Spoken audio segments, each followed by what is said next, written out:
आइए देखिए क्या है आज की खबरों में। कोरबा के दीनदयाल मार्केट स्थित पीली कोठी में देव उठनी एकादशी के पावन पर्व पर श्री श्याम मित्र मंडल कोरबा के द्वारा बृहद पैमाने पर तुलसी विवाह का सामूहिक आयोजन किया गया, जिसमें देश भर के विभिन्न क्षेत्रों से आए लोगों ने अपनी सहभागिता निभाई और इस पुनीत कार्य में हिस्सा लिया। आयोजन समिति के सदस्य ने बताया कि श्री श्याम मित्र मंडल के द्वारा पिछले 6 माह से इस आयोजन की तैयारियां की जा रही थी, जिसमें 202 जोड़ों ने सामूहिक रूप से तुलसी विवाह में भाग लिया। आयोजन के बारे में बताते हुए उन्होंने कहा कि वृंदावन से पधारे महाराज के द्वारा पूरे विधि विधान से तुलसी विवाह कराया गया।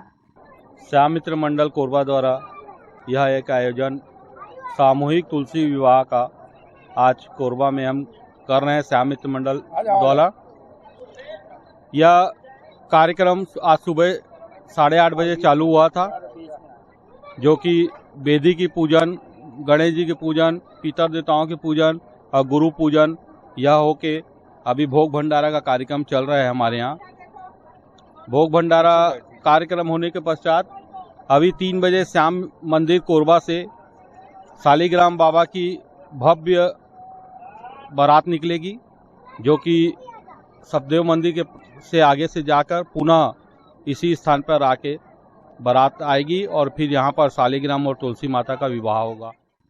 शाम को श्याम मंदिर मिशन रोड से भगवान श्री शालिग्राम की बारात धूमधाम से निकाली गई, जो शहर भ्रमण करते हुए दीनदयाल स्थित पीली कोठी में आयोजन स्थल पर पहुंची, जहां महाराज श्री के द्वारा भगवान शालिग्राम और माता तुलसी का विवाह संपन्न कराया गया।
नमस्ते कोरबा न्यूज के लिए संतोष अग्रवाल के साथ अजय अग्रवाल की रिपोर्ट।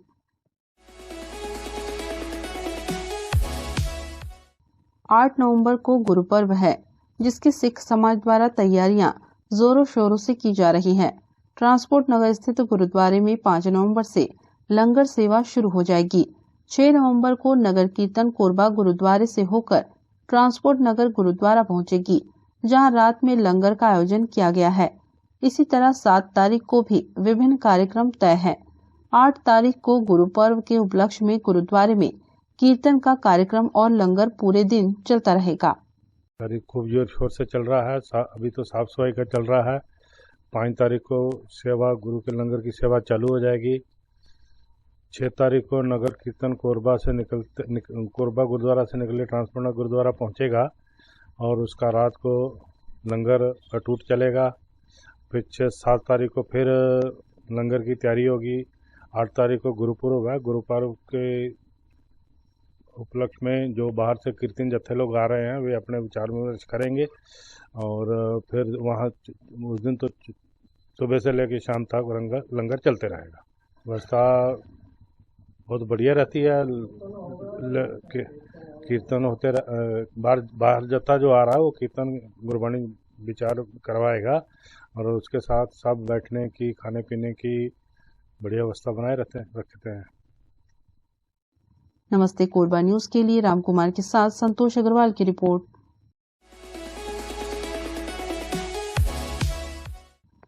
राजस्व एवं आपदा प्रबंधन मंत्री जयसिंह अग्रवाल ने छत्तीसगढ़िया ओलंपिक के क्लस्टर स्तरीय खेल प्रतियोगिताओं का शुभारंभ कोरबा क्लस्टर में कराया।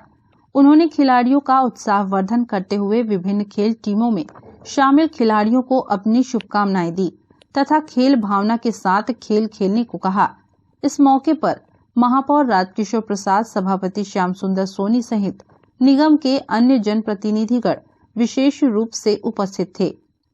छत्तीसगढ़ सरकार द्वारा पारंपरिक खेलों को बढ़ावा देने एवं इनके प्रति लोगों में जागरूकता लाने हेतु राज्य के नगरीय व ग्रामीण क्षेत्रों में आयोजित कराए जा रहे छत्तीसगढ़िया ओलंपिक की कड़ी में नगर पालिक निगम कोरबा क्षेत्र में बुधवार से क्लस्टर स्तरीय खेल प्रतियोगिताएं प्रारंभ कर दी गई हैं।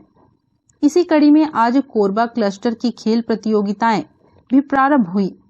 प्रदेश के राजस्व एवं आपदा प्रबंधन मंत्री जयसिंह अग्रवाल ने Jyoti higher secondary school mission road Korba में छत्तीसगढ़ ओलंपिक के लेवल 3 की क्लस्टर स्तरीय खेल प्रतियोगिताओं का विधिवत शुभारंभ कराया। उन्होंने इस मौके पर रस्साकसी एवं 100 मीटर दौड़ का शुभारंभ कराया तथा खिलाड़ियों से परिचय प्राप्त किया। खिलाड़ियों का उत्साहवर्धन किया तथा उन्हें खेल भावना के साथ खेलने को कहा।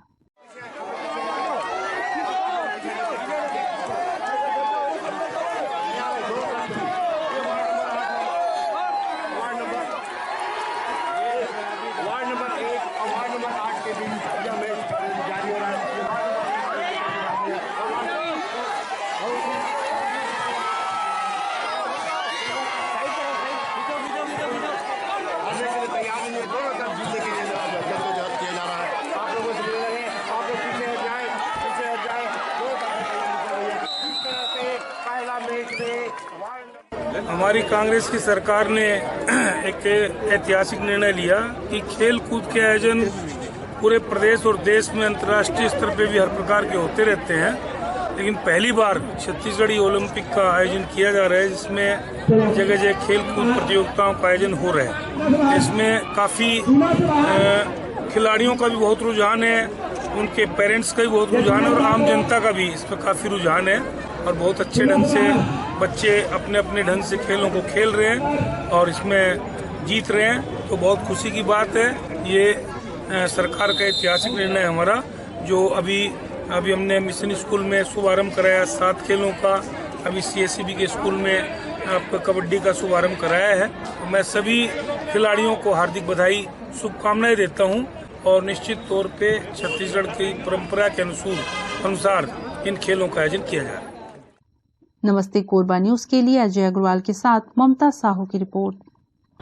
बुलेटिन में अब वक्त है एक छोटे से ब्रेक का, मिलते हैं ब्रेक के बाद। आभूषण आपके व्यक्तित्व की पहचान है और आपके पहचान को पिछले 35 सालों से पूरा करते आ रहे हैं हम। JK ज्वेलर्स सिर्फ एक नाम नहीं है, भरोसा है लोगों का। इसलिए तो हम कहते हैं आपका विश्वास ही हमारी परंपरा है।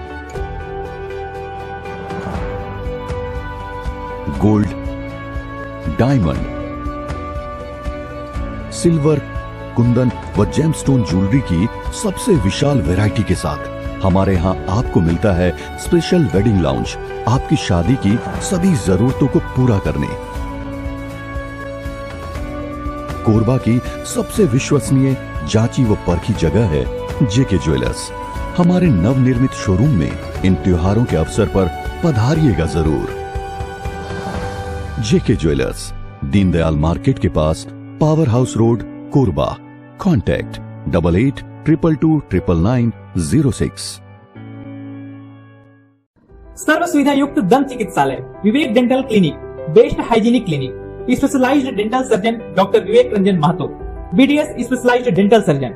हमारी उपलब्ध सुविधाएं computerised OPG machine, dental x-ray, दांतों की सफाई व ब्लिंचिंग अल्ट्रासोनिक स्केलर द्वारा, क्राउन एवं ब्रिज, फिक्सिंग दांत, सभी प्रकार के क्राउन, मेटल व सेरेमिक, कॉस्मेटिक फिलिंग, टेढ़े मेढ़े दांत व बाहर निकले दांतों का इलाज फिक्स स्टेट वायर तकनीक द्वारा, single sitting root canal treatment, 32 set dental implant, बिना अगल बगल के दांत घिसे फिक्स दांत लगाने की सुविधा, फिक्स 32 लगवाने की सुविधा, डेंटल इम्प्लांट फिक्स दांत, सभी प्रकार के दांत, स्मार्ट कार्ड व राशन कार्ड द्वारा इलाज में 15 से 25% की छूट।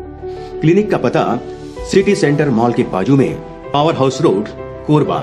संपर्क करें 9098052888, 7067299991, 9981510543।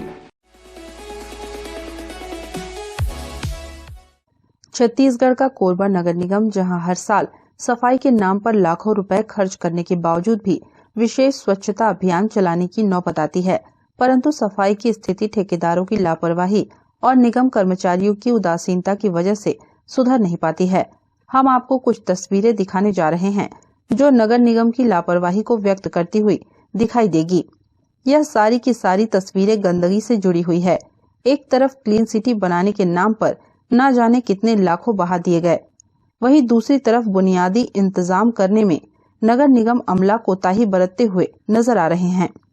सड़क पर कचरा गिराते दौड़ रही सफाई ठेकेदारों की गाड़ी। आज सफाई ठेकेदारों की एक लापरवाही कैमरे में कैद की गई, जिसमें साफ देखा जा सकता है कि सफाई ठेकेदार की गाड़ी कचरे को लोड कर नियम कायदे कानून को दरकिनार कर मलबे को सड़क में गिराते हुए फर्राटे भर रही है। बिना त्रिपाल ढके कचरे का परिवहन करने से कचरा सड़क पर गिर रहा है, जिससे लोगों को परेशानियों का सामना करना पड़ रहा है। यहाँ आप जिस तस्वीर को देख रहे हैं उसमें ट्रैक्टर की ट्रॉली में कचरा भरा हुआ दिखाई दे रहा है, जिसके ऊपर त्रिपाल नहीं ढका हुआ है। देखिए, जो कचरा डेली उठाव होता है और ट्रैक्टर के माध्यम से डंपिंग किया जाता है, हमेशा उस पर कड़ाई से निर्देशित किया गया है कि उस ट्रैक्टर को ट्रॉली को ढक कर रखा जाए, और कहीं न कहीं अधिकारियों की निरंकुशता है और उनका दिशा निर्देशित का अभाव है, जिसके चलते ट्रैक्टर ट्रॉली के ड्राइवर या ट्रैक्टर या सफाई के ठेकेदार पूर्ण रूप से उदासीन रवैया अपना रखे। उसके होने से उस कचरे के रोड में गिर जाने से आम नागरिकों को और पीछे यातायात के माध्यम से जाने वाले लोगों को बहुत परेशानियों का सामना करना पड़ता है। निश्चित रूप से ये सफाई अधिकारियों का लापरवाही का परिणाम है। कुल उस पर कड़ाई से दंडित कार्रवाई करना चाहिए, और जहां पर भी ये ट्रैक्टर ट्राली खुला हुआ जाता हो, आम नागरिक के द्वारा सूचना प्राप्त हो तो तत्काल उस ट्रैक्टर ट्राली उस ठेकेदार के ऊपर पेनाल्टी लगाते हुए दंडित कार्रवाई करना चाहिए। देखिए, सबसे पहले मैं आपको चैनल के माध्यम सभी को बताना चाहूँगा, नगर पालिक निगम कोरबा द्वारा जो सफाई का ठेका है वो ठेका पद्धति से प्राइवेट ठेकेदारों के माध्यम से कराया जाता है, और सड़क किनारे और जो सड़कों से झाड़ू के माध्यम से एकत्रित किए जाने वाला कचरा है उसको ट्रैक्टर के माध्यम से ये बरबसपुर स्थित डंपिंग यार्ड या अन्य जगह ले जाते हैं।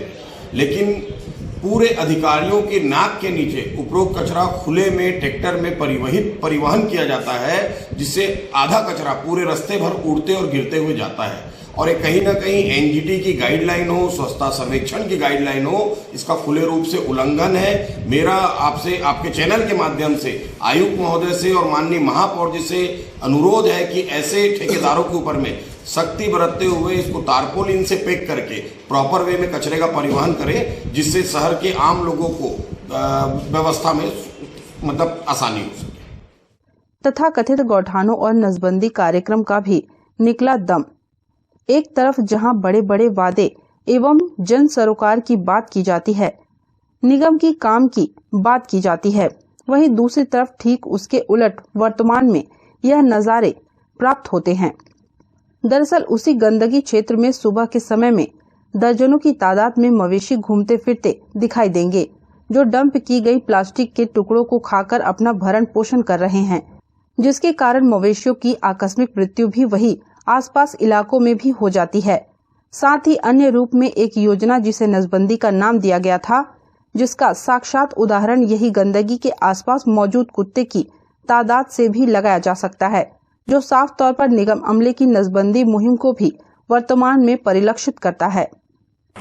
देखिए, कोरबा के पूरे वार्डों में, कोरबा जिले के जितने भी वार्ड आते हैं नगर पालिका निगम के अंतर्गत में, ये सब में स्वच्छता का जो हाल है बहुत बुरा है और इसके मैं जिम्मेदारी जो दूंगा, इसके टोटल जिम्मेदार जो कांग्रेस के जो महापौर हैं राजकिशोर प्रसाद जी वो हैं।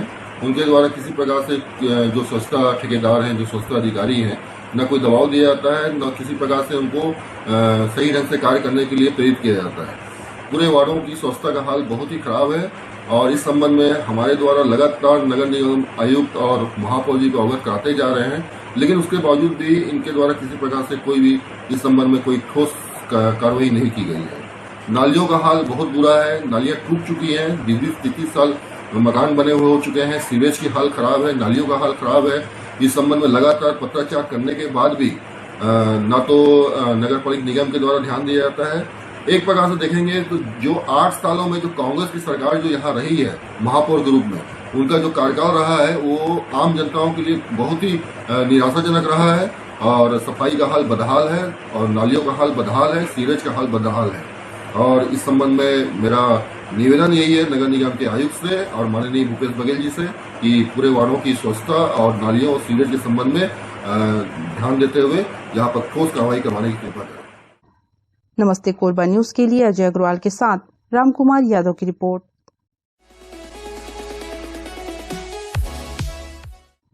बिजली विभाग द्वारा विभिन्न जिलों में अलग अलग जगहों पर समस्या निवारण शिविर लगाया गया। बिजली विभाग के अधिकारी ने बताया कि उपभोक्ताओं को बिजली संबंधित जो भी शिकायत हो इन शिविर के माध्यम से अपनी शिकायत का समाधान करा सकते हैं। उन्होंने बताया कि इस शिविर में बिजली विभाग के समस्त अधिकारी उपस्थित रहे, जिन्होंने लोगों की समस्याओं को सुना और उसका समाधान करने की कोशिश की। क्या है, संभाग स्तर, शहर संभाग के स्तर पे अपना एक शिविर लगाए गए बिजली संबंधित शिकायत संबंधित, जिसमें 2 तारीख को तुलसी नगर जोन में, 3 तारीख को पड़ीमठ जोन में और 4 तारीख को दर्री जोन में। इसमें जिसमें भी पब्लिक का जो भी बिजली बिल संबंधित जो शिकायत है, साथ ही साथ अन्य कोई भी शिकायत है, उस शिकायत को लेकर उस शिविर में आए और शिविर का लाभ उठाए, जिसमें हमारे सहायक यंत्री, कनिष्ठ यंत्री और वहाँ के कार्यालय सहायक उपस्थित रहेंगे। और अभी डिस्कनेक्शन ड्राइव फिर से शुरू होने वाला है, ताकि ये शिकायत ना आए कि डिस्कनेक्शन के समय हमारा बिजली बिल इतनी है, कोई समस्या सुनवाई नहीं होता है।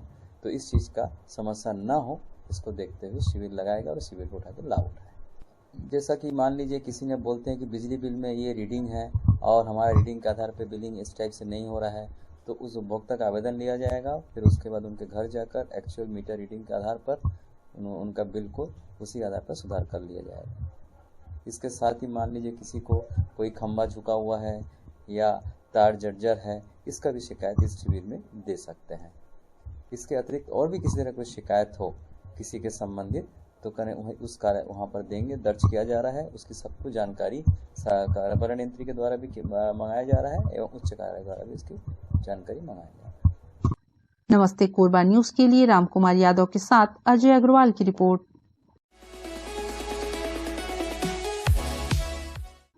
जिले में अचानक बाढ़ के हालात बनने और नदी के तटीय इलाकों में बाढ़ में लोगों के फंसे होने व इसके चलते कैजुअल्टी की सूचना जिला प्रशासन व बाढ़ आपदा विभाग को मिलते ही राहत व बचाव दल तत्काल अलर्ट हो गया। जिला प्रशासन के अधिकारी, सुरक्षा बल के जवान, नगर सेना विभाग के राहत दल गोताखोरों के साथ बाढ़ प्रभावित तटीय इलाकों और बस्तियों में राहत व बचाव सामग्री के साथ तत्काल पहुंचे। बाढ़ प्रभावित क्षेत्रों बस्तियों से रेस्क्यू कर लगभग 130 लोगों को बाहर निकाला गया। मुश्किल हालात में अपने घरों में फंसे लोगों को राहत दल ने तत्काल रेस्क्यू कर लिया और उनको बसों से रिलीफ कैंप तक लेकर पहुंचे। वहीं पानी में फंसे लोगों की स्थिति चिंताजनक होने पर उन्हें आपदा बचाव दल के गोताखोर टीम के सदस्यों ने रेस्क्यू किया और उपचार के लिए एम्बुलेंस से मेडिकल कैंप लेकर पहुंचे, जहां उनका मेडिकल विभाग के डॉक्टर व कर्मचारियों ने इलाज किया और उनको दवाइयां उपलब्ध कराई गई। इस दौरान कुछ लोगों के अत्यधिक गंभीर होने पर उनको बेहतर उपचार के लिए एयरलिफ्ट किया गया। दरअसल बाढ़ आपदा की परिस्थितियों से बचाव व राहत के लिए जिला प्रशासन के नेतृत्व में बाढ़ आपदा प्रबंधन और अन्य विभागों ने शुक्रवार की सुबह SECL के मानिकपुर पोखरी में जिला स्तरीय मॉक ड्रिल का सफल आयोजन किया। जैसा कि शासन के निर्देशानुसार आज फ्लड डिजास्टर के दौरान क्या क्या तैयारी करनी चाहिए, उसका एक लाइव मॉक ड्रिल जिला प्रशासन की टीम द्वारा किया गया। इसमें हमारे इंसिडेंट कमांडर, होमगार्ड के कमांडेंट साहब, उनकी पूरी टीम, पुलिस प्रशासन और एनसीसी, एनएसएस, स्काउट गाइड के सभी बच्चे, साथ ही साथ हेल्थ डिपार्ट की टीम डिप्लॉयड थी इस जगह पर। हमने इस दौरान जिला में अगर ऐसी स्थिति कभी निर्मित होती है तो उससे कैसे निपटे उसकी व्यापक तैयारी की थी और इस तैयारी के संबंध में सभी विभाग जो इसके स्टेक होल्डर हैं सभी ने 24 घंटे पूर्व अपनी तैयारी पूरी कर ली थी। शेल्टर जितने भी हमने चिन्हांकित किए थे वहाँ पर सभी लोगों को रेस्क्यू के बतौर भेजा भी है। डेमो था, लेकिन उस दौरान ऐसी परिस्थितियां निर्मित होती है कि कोऑर्डिनेशन एक बहुत बड़ा इशू रहता है। उसको मद्देनजर रखते हुए हमने सभी डिपार्ट के अधिकारी जो जिले स्तर के हैं उनका एक कोऑर्डिनेशन के साथ इस मॉक ड्रिल को सफलतापूर्वक आज यहाँ पर क्रियान्वित किए हैं। और जिला में जितने भी जो लो लाइन एरिया है जिसको हम जिला प्रशासन ने चिन्हांकित किया है, जहाँ पर अक्सर बाढ़ की आशंका बनी रहती है, उस जगह पर लोगों को, उस बस्ती को कैसे सुरक्षित जगह पर पहुंचाया जाए, उसके लिए हमने लोगों से भी बातचीत की। अवेयरनेस के माध्यम से उनको एक तरह से बाढ़ से जनित आपदा जो है, बाढ़ जनित आपदा से कैसे निपटे उसकी भी एक हमने उनको डिमॉन्स्ट्रेशन दिया है, एक उनको लाइव उनको जागरूक किया है। तो आज का हमारा प्रोग्राम इसी पर बेस्ड था। नहीं, ये बोटिंग नहीं था एक्चुअल में। इस दौरान जितने इंसिडेंट कमांडर होते हैं, परिस्थितियां ऐसी बनती है कि उनको भी खुद बाढ़ के जो प्रभावित एरिया है वहां पर जाना पड़ता है। तो हमारे जितने इंसिडेंट कमांडर हैं यहाँ पर तैनात थे ड्यूटी में, और होम गार्ड्स के जो कमांडेंट थे उनको भी हमने एक लाइव के माध्यम से कि ऐसी स्थिति आ जाए, हमारे पास मैन पावर और ज़्यादा डिप्लॉयड करने की ज़रूरत पड़े, तो हमने अपने इंसिडेंट कमांडर के साथ उस जगह को चिन्हांकित किए थे जहां पर से हमको रेस्क्यू करना था, वहां तक हम जाके एक मॉक ड्रिल किया है। तो ये अच्छा एक तरह से अभ्यास रहा और हम जिला में अगर ऐसी स्थिति निर्मित होती है तो उसके लिए पूरी तरह से मुस्तैद तैयार है। नमस्ते कोरबा न्यूज के लिए अजय अग्रवाल के साथ राम कुमार यादव की रिपोर्ट।